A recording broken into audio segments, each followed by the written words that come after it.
4B দেখতে দেখতে এটা আবার কি চলে আসলো। তো এই ভিডিওতে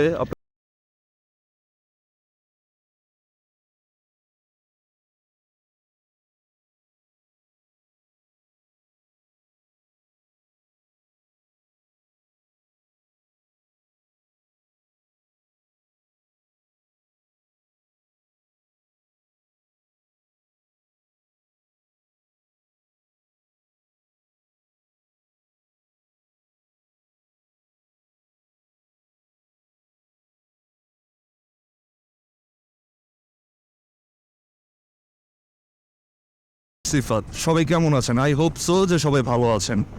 তো বেসিক্যালি আজকে যাচ্ছি বাইকটাকে ওয়াশ করাতে, এবং আমার বাইকটি মানে প্রচুর হিট হচ্ছে, এবং আপনারা সবাই জানেন এটা লিকুইড কুল সিস্টেম ব্যবহার করা হয়েছে এবং কুলিং একটা পানি রয়েছে, যেটা আজকে আমি চেঞ্জ করাবো। এবং আপনাদেরকে আমার বাইকের যে কী অবস্থা, এবং বৃষ্টি বাদলের দিন বর্তমানে বাইক যে কোনো সময় রাইড করতে হচ্ছে, এবং দীর্ঘদিন যাবত আমি বাইকটাকে ওয়াশ করতেছি না, তো যার কারণে বাইকটা প্রচুর ময়লা হয়ে গেছে, প্রচুর। এবং প্রতিটা ভিডিওই আমি ফ্লাইওভারে শুরু করছি, এর কারণ হচ্ছে আমার ভিউটা কেন জানি খুবই ভালো লাগে। মানে এই ফ্লাইওভারে উঠে যখন ভিডিওটা অন করি তখন শরীরে একটা অন্যরকম একটা জোশ চলে আসে, যেটা আমার কাছে ব্যক্তিগতভাবে ভালো লাগে, এবং ভিউটাও খুব চমৎকার। তো এখন যাবো মূলত ফুয়েল পাম্পে, বাইকের ফুয়েল অনেক কমে গিয়েছে, তো ফুয়েল লোড নিব। তো তখন আপনাদেরকে বাইকের অবস্থাটা দেখাচ্ছি যে বাইকটা আমার কি পরিমাণ ময়লা হয়েছে। তো যেমনটা বলেছি আপনাদেরকে আমার বাইকটা দেখাবো, তো আমার ফুয়েল নেওয়া কমপ্লিট। মানে এখন যদি আপনারা আমার বাইকটিকে দেখেন মানে কি পরিমাণ ময়লা হয়েছে ভাই, দেখুন ভিতরের অবস্থা। এবং এদিকে যদি দেখাই, আশা করে দেখতে পাচ্ছেন মানে বাইক পুরো ময়লা, মানে পুরো যক্ষা হয়ে আছে, এবং চেইন ময়লা হয়ে আছে, যার কারণে চেইন জ্যাম এবং হিট তো হচ্ছেই, সব কিছু মিলিয়ে। তো যাই হোক, এখন শোরুমে চলে যাব, যে কুলেনের পানিটা সেটা চেঞ্জ করব এবং বাইকটাকে ওয়াশ করব। বাট একটা বিষয় হচ্ছে আকাশটা খুব মেঘলা, এবং আমি বাইক ওয়াশ করার পরেই বৃষ্টি নামতেই হবে, এটা একটা নিয়ম হয়ে দাঁড়িয়েছে, কিছু করার নাই আসলে। সো যাই হোক, রাইড করতে করতে কথা হচ্ছে, সো লেটস গো। হ্যাঁ, এবং বৃষ্টির কথা বলতে না বলতেই বৃষ্টি অলরেডি পড়তেছে, মানে বৃষ্টি অলরেডি পড়ছে, মানে বৃষ্টির কথা মাত্র বললাম। এবং বাইক আমি যেদিন ওয়াশ করাবো সেদিন ভাই বৃষ্টি নামতেই হবে, বৃষ্টি না নামলে হবেই না। রিসেন্টলি মানে এই কদিন ব্যস্ততার মাঝে গত সপ্তাহে আমি বাইকটা ওয়াশ করতে বের হবো, সেদিনই বৃষ্টি নামা শুরু হইলো। তো ভাবলাম যে বাইক ওয়াশ করবো আর বৃষ্টি নামবে, তো ওয়াশ করার কী দরকার। তো এরকম করতে করতে এক সপ্তাহ পার হয়। তো আজকে বের হলাম যে না, বাইক ওয়াশ করবো, বাইকটাকে ফ্রেশ করবো। সো যেমন 2 দিন পরে ঈদ, তো ঈদের মধ্যে আমি যেরকম মানে নিজেকে একটু গুছিয়ে রাখবো, নিজেকে একটু সুন্দর করবো, তো আমার বাইকটাকেও তো আমার সৌন্দর্য করা আমার দায়িত্ব হয়ে দাঁড়ায়, তাই না? অ্যাজ এ মোটো ব্লগার বাইকটাও আমার বডির একটা পার্ট। সো বাইকটাকে সুন্দর যদি না করি তাহলে আমার ঈদ লাগবে না। বেসিক্যালি এখানে আজকে মানে সামনে একটা গরুর হাট রয়েছে, এবং গরুর হাট থাকার কারণে গাড়ির প্রচুর চাপ দেয়, মানে গাড়ির প্রচুর চাপ, এবং এটা হচ্ছে একটা হাইওয়ে, এবং এখানে সব বড় গাড়িগুলোই চলে। তো পাশাপাশি সিএনজি রিক্সা এবং গরুর গাড়ি রয়েছে কিছু, এগুলোর ভিতরে ঢুকে মানে রাস্তা পুরো ব্লক।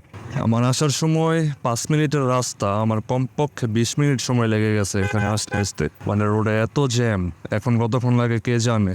সো যা বলতেছিলাম, ঈদ চলেই আসলো। তো ঈদে যেমন আমরা নিজেদেরকে সুন্দর করে গুছিয়ে মানে সুন্দর করে পরিপাটি করে পরিষ্কার করে রাখি, এবং ঈদে একটা নতুনত্ব ব্যাপার নিয়ে আসি, তো সেরকমই অ্যাজ এ মোটো ব্লগার আমার বাইকটাকে আমি অপরিচ্ছন্ন রাখবো, এবং মানে কাদামাখা থাকবে তা হয় না। এটা রীতিমতো আমার বাইকের প্রতি একটা অবিচার করা হয়। তো ন্যায় বিচারের জন্য আমি এখন যাচ্ছি শোরুমে, এবং আমার বাইকটাকে আমি ওয়াশ করব। বাট আকাশটা মেঘলা, যার কারণে আমাকে একটু হতাশ করে দিচ্ছে। তারপরও দেখা যাক কি হয়। এরকম মেঘলা মেঘলা ভাব নিয়ে তো 2-3 দিন যাবতই চলছে, আকাশ উঠছে বাতাস, বাট বৃষ্টির দেখা নেই। সকালে তারপরও একটু বৃষ্টি হয়েছে, বাট এখন হবে কিনা জানি না। সো যাওয়া যাক। এত জ্যামের ভিতরে আপনাদের সাথে কথা বলতেও মানে কীরকম যেন লাগছে, মানে রিল্যাক্সভাবে কথা বলা যাচ্ছে না, তো একদম জ্যাম থেকে বের হয়ে আপনাদের সাথে কথা হচ্ছে। সো জ্যাম কোনোভাবেই শেষ হচ্ছে না, ভিডিও অফ করার পরও আবার ভিডিও অন করলাম, এর মাঝে যদি বৃষ্টি নেমে যায় তাহলে আপনাদের সাথে আর কীভাবে কথা বলবো। তো বৃষ্টি নামার আগ পর্যন্ত কথা বলতে থাকি। যদি বৃষ্টি না নামে এবং ভিডিওর সব কিছু আমি কী অবস্থা পাই এটা, এবং ভিডিওর সব কিছু যদি আমি পারফেক্টলি করতে পারি তাহলে এই ভিডিওটা আপলোড করা হবে। সো দেখা যাক। যেই রিস্ক নিয়ে যাইতেছি গাড়ির চাপ না খেলেই হয়, এবং যে দানব আকৃতির বাইক রাইড করতেছি প্রচুর জায়গা লাগে ভাই, এত বড় বড় চাকা দেখলেই ভয় লাগে। যাই হোক, ভয়ের জায়গাগুলো ক্যামেরা অফ করে পার করে এসেছি, কারণ কথা বলতে বলতে ওভাবে রাইড করাটা রিস্কি হয়ে দাঁড়ায়। মানে যেমনটা বলতেছিলাম যে এই রোডে সব বড় বড় গাড়ি চলে এবং এখানে একটা হাট বসেছে, এবং হাট এবং এই গাড়ি সব কিছু মিলিয়ে মানে প্রচুর একটা বড় জ্যামের সৃষ্টি হয়েছে এই রোডে। এই যে দেখুন, মানে গাড়ির সামনে দিয়ে এই গাড়ি ওঠানো হচ্ছে, হাটের ভিতরে যাওয়া হচ্ছে, আর পাশাপাশি ছোট গাড়িগুলো বোনাস হিসাবে চলে যাচ্ছে। যাক, ওদের পাশাপাশি আমিও বোনাস হয়ে চলে যাই। এই হচ্ছে হাট, এবং এখানে খুব ভালো গরু বেচা কিনা হচ্ছে। এটা হচ্ছে পূর্বাচলের কাঞ্চন ব্রিজ থেকে 200 গজ ভিতরে ওলাগান্দল পোনাবো এলাকা আলিমশাহ মাজার সংলগ্ন গরুর হাট। তো যারা এদিকে আসবেন গরুর হাটটা ঘুরে যাবেন। যাই হোক, একটা ফ্রি প্রমোশন দিয়ে দিলাম। মানে জ্যামের কারণে বারবার টপিক হারিয়ে ফেলি। তো যা বলতেছিলাম, যেমন ঈদ চলেই আসলো, তো পাশাপাশি তো অনেকগুলো রিভিউ দিয়ে গেলাম আমি বাইকের। আশা করি সেই ভিডিওগুলো আপনাদের ভালো লেগেছে, এবং সেই ভিডিওগুলো যদি আপনারা না দেখে থাকেন তাহলে ডিসক্রিপশন বক্সে সেই ভিডিওগুলোর লিঙ্ক দেওয়া রয়েছে, অবশ্যই দেখে নেবেন এবং কমেন্ট করে জানাবেন যে আপনাদের ভিডিওগুলো কেমন লেগেছে এবং পরবর্তীতে কোন গাড়ির রিভিউ চান। ঠিক আছে, আমাকে কমেন্ট বক্সে জানাতে একদমই ভুলবেন না। 4B22 একটা বাইক যেটা আমার খুবই ভালো লাগে, বাট গাড়ির এই অবস্থা কেন? পিছনে নাম্বার তো নাই, নাম্বার প্লেট ভাঙা, পিছনে একটা লাইট সেন্সর থাকে ওইটা ভাঙা। আপনারা ভাই আবার কমেন্ট করেন না, ছাপড়ি বাইকার। সরি ভাই, 4B দেখতে দেখতে এটা আবার কি চলে আসলো? হোয়াট দ্য হেল, এটা কি bike? Pulsar. Nice edition bro, Dhaka metro 22/06/19। Nice bro. তো এই ভিডিওতে আপনাদেরকে ছাপড়ি চিনার কিছু মাধ্যম বলে দিচ্ছি।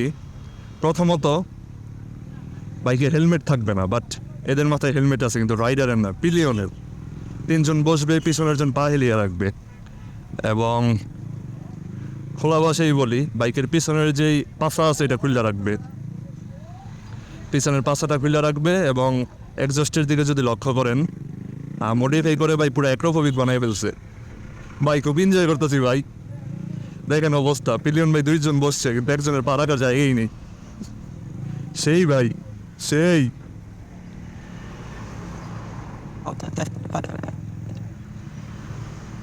দেখেন ভাই, পিছন দিয়ে পাশা খুলে রাখলো, সামনে বাম্পার লাগাইছে 3টা বাইক।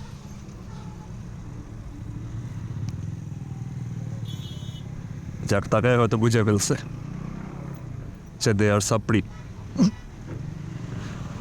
তো আশা করি আপনারা বুঝে গেছেন যে রোডে ঘাটে ছাপড়ি কীভাবে চিনবেন। ঠিক আছে, এই কয়টার মাধ্যম হচ্ছে ছাপড়ি চিনার উপায়। জ্যামের মধ্যে বসে ভাই বিরক্ত হওয়ার কথা, জ্যামের মধ্যে বসে আমি আর মজা পাচ্ছি ভাই, কত ধরনের কিছু যে দেখতেছি। আর সবচেয়ে মজার বিষয় হচ্ছে, মানে সবচেয়ে বেশি মজা পাচ্ছে হচ্ছে বড় গাড়ির ড্রাইভারগুলো, খুব মজা করে ভাই বার্গারের মতো চাপ দিচ্ছে। আমি ফিল করতেছি ভাই আমি একটা কাবাবের হাড্ডি এবং বার্গারের মাংস। ওই যে দাদা, দাদা কি ইমরান মতো কিস করবেন? যাই হোক, ও ছাপড়ি ছাপড়ি, ও যাই হোক, ভালোই বৃষ্টি হইতেছে, ভিডিওতে বোঝা যাচ্ছে কি না জানি না, বাট শরীরে লাগতেছে কাটা কাটার মতো। তো শোরুমের একদম কাছাকাছি চলে আসছি।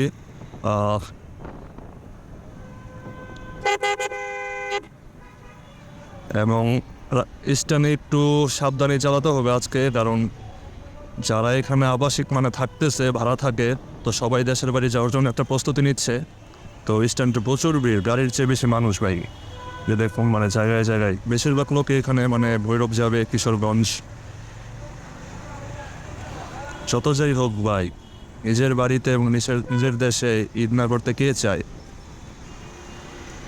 তো একটু সাবধানে চালাবেন, কারোর সাথে কোনো খারাপ ব্যবহার করবেন না। রোডের সামনে বাচ্চা মুরব্বী অনেকেই আসতে পারে, মাথা ঠান্ডা রাখবেন। মাথা ঠান্ডা বলতে বলতে ভাই আমার মাথায় গরম হয়ে গেছে, আমি সামনে চলে গেছিলাম। যাই হোক, শোরুমে চলে আসছি। আমাদের গন্তব্য একটাই, শরীফ মোটরস। সো বাইকের কী কী কাজ করা হবে এবং বাইক কী কী প্রবলেম আমি পাচ্ছি এবং বাইকের কী কী কাজ করা হবে এবং বাইকের কুলেন্ট আমি কোনটা চেঞ্জ করাচ্ছি এবং কোম্পানিটা আমি দিচ্ছি, সব কিছু আপনাদেরকে এই ভিডিওতে বিস্তারিত দেখাবো। তো গাড়ির ভিতরে যে কুলেন্ট ছিল এটা পুরোপুরি নষ্ট হয়ে গেছে। তো পুরোপুরি নষ্ট হয়ে গেছে কুলেন্ট, এবং আমার গাড়ির কুলেন্ট আমি একবার এই পর্যন্ত পাল্টাই নাই। তার কারণ আপনারা কুলেন্টের অবস্থা দেখতে পারতেছেন কী কালার হয়ে গেছে। যাই হোক, এখন ওপেন করা হবে এবং ওপেন করে সেই নতুন কুলেন্ট ওইটা